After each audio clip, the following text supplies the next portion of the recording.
How's it going, good people? This is the common man, Nate Lewis, with breaking news. So, no buffer, no guests, no gimmicks. Let's get right to it.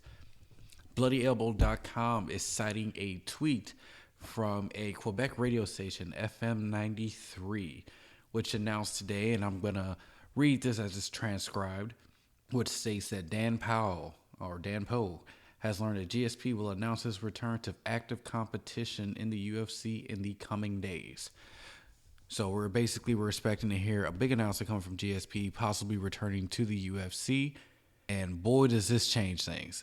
I had heard speculation about GSP making a return. I know Dana White was in contact with George over the last couple of months here, looking to possibly put him in a fight for UFC 200. The question now becomes, if George does announce that he's coming back, what is next for George? How soon do we get him back in the octagon? And who would be his first opponent? Now, for those of you who don't know, George St. Pierre was one of the most dominant champions ever in the history of UFC. He's basically the king of the UFC welterweight division. And he stepped away from the competition after a very controversial split decision loss to Johnny Hendricks back at UFC, I believe it was 167, November 2013. So this is big news. It could be George is coming back to, we can only speculate. It could be just back to kind of getting the swing of things.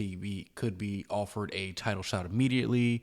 I know if Johnny Hendricks is paying pretty close attention to this, I'm pretty sure he'll probably want a rematch of that fight as well. But right now it's only speculation.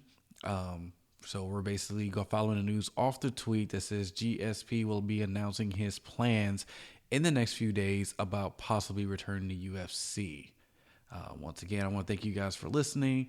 We'll be here as the news breaks. We'll all be sitting here just waiting to see what happens. Thanks for listening. Peace and chicken grease.